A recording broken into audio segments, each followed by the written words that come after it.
Hey there, beautiful people, and by beautiful I mean all of you, because, let's face it, beauty is in the eye of the beholder.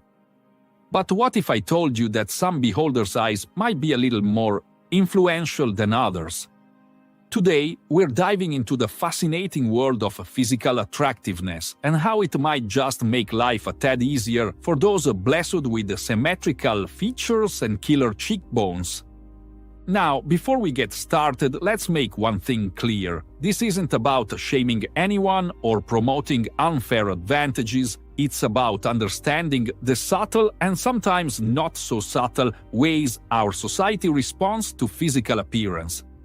So, grab your metaphorical lab coats because we're about to embark on a social experiment of epic proportions. Picture this. Two people walk into a room. One looks like they just stepped off the cover of a magazine, and the other, well, let's just say they have a great personality. Who do you think gets noticed first? If you said the magazine cover model, congratulations. You've just witnessed the attractive advantage in action. But let's dig deeper. Is it really easier for attractive people, or is this just another myth perpetuated by envious average-looking folks? Well, buckle up, buttercup, because we're about to explore the cold, hard facts, with a side of humor, of course. First stop on our journey, the workplace. Studies have shown that attractive people are more likely to get hired, receive higher salaries, and even get promoted faster. It's like they've got an invisible "Hire Me" sign floating above their perfectly coiffed heads. But before you rush off to schedule that nose job, remember that correlation doesn't always equal causation. Maybe they're just really good at their jobs and happen to look fabulous while doing it. Let's conduct a little thought experiment, shall we? Imagine you're a hiring manager. Congratulations on the promotion, by the way. Two candidates walk in for an interview. They have identical resumes, similar experience, and equally charming personalities. The only difference? One looks like they could be a part-time model, while the other, well, let's just say they have a face for radio. Who would you choose? Be honest. We won't judge much. If you found yourself leaning towards the more attractive candidate, don't worry, you're not alone. This phenomenon is called the halo effect, where we unconsciously attribute positive qualities to attractive people. It's like their good looks have a magical aura that makes us think they're also intelligent, kind, and probably great with animals. Spoiler alert, being attractive doesn't automatically make you a better person or employee. Shocker, I know, but wait, there's more? The attractive advantage doesn't stop at the office door. Let's take a stroll down the street and observe some social interactions. Notice how people seem to gravitate towards the more attractive individuals. It's like they have their own gravitational pull, drawing others into their orbit with the sheer force of their good looks. Studies have shown that attractive people are more likely to make friends easily, have larger social networks, and even receive help from strangers. It's like they're playing life on easy mode while the rest of us are stuck on hardcore survival. But before you start feeling too sorry for yourself, remember that being attractive comes with its own set of challenges, like, having too many dating options? Okay, maybe that's not the best example. Speaking of dating, let's dive into the world of romance. It's no secret that physical attraction plays a significant role in romantic relationships. But did you know that attractive people are more likely to find partners, get married earlier, and even have more satisfying relationships? It's like Cupid took one look at their perfect bone structure and said, "Yep, that's the one." But here's where it gets interesting. The attractive advantage isn't just about romantic relationships. Even in platonic friendships, attractive people often have an easier time. They're more likely to be approached by potential friends, invited to social events, and generally perceived as more likable. It's like they've got a permanent "friend me" filter in real life. Now, let's address the elephant in the room. Is this fair? Short answer, nope. Long answer, it's complicated.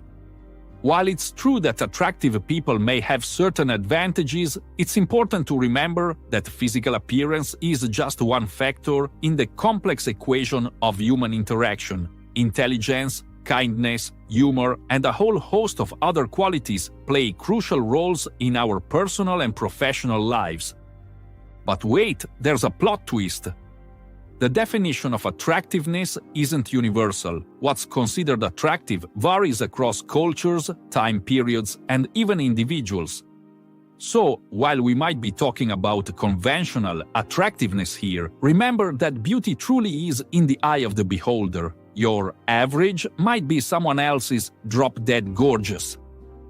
Let's do another thought experiment. Imagine a world where physical appearance played no role in how we perceive and treat others.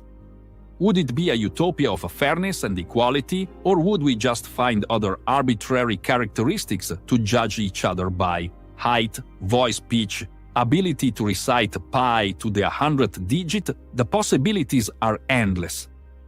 Now, before you start feeling too discouraged about your own looks, which, by the way, are fabulous, let's talk about the power of confidence. Studies have shown that confidence can be just as attractive as physical appearance. So, even if you weren't blessed with movie star looks, carrying yourself with confidence can give you many of the same advantages. But how do you build confidence if you're not feeling particularly attractive?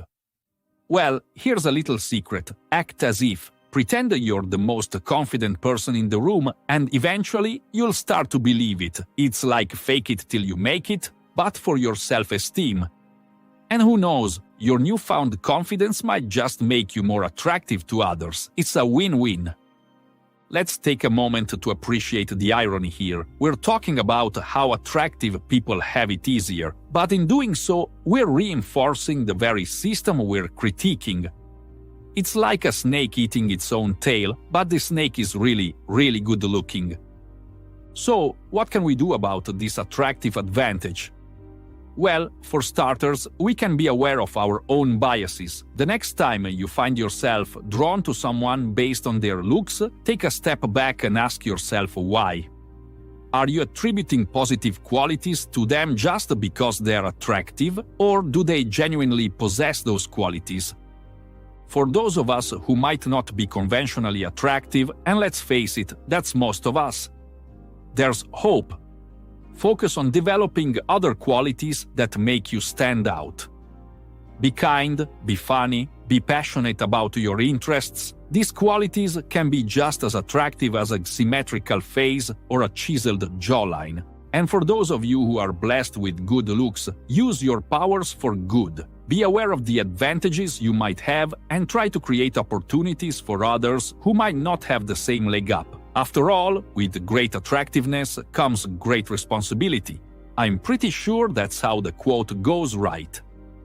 As we wrap up our journey through the land of the aesthetically blessed, let's remember that while being attractive might make some aspects of life easier, it's not a guarantee of happiness or success. There are plenty of attractive people who struggle with the same issues as everyone else. They just look better doing it. In conclusion, is it easier for physically attractive people? In many ways, yes, but is it fair? Not really. Is it the only thing that matters? Absolutely not. So, whether you're a solid 10 or a strong 2 on a good day, remember that true beauty comes from within. And if that doesn't work, there's always plastic surgery. Just kidding, please don't sue me, future audience. So, the next time you find yourself envying that impossibly good-looking person, remember, they probably have bad breath or an annoying laugh. And if they don't, well, at least you have a great personality, right? And there you have it, folks. A deep dive into the world of attractive privilege, served with a side of humor and a dash of social commentary. Remember, in the grand scheme of things, being a good person will always be more important than being a good-looking one. But if you can manage both, well, lucky you. Stay beautiful, inside and out. And remember, confidence is the most attractive feature of all. Unless you're confident about your ability to juggle chainsaws, then maybe dial it back a notch. Safety first, people.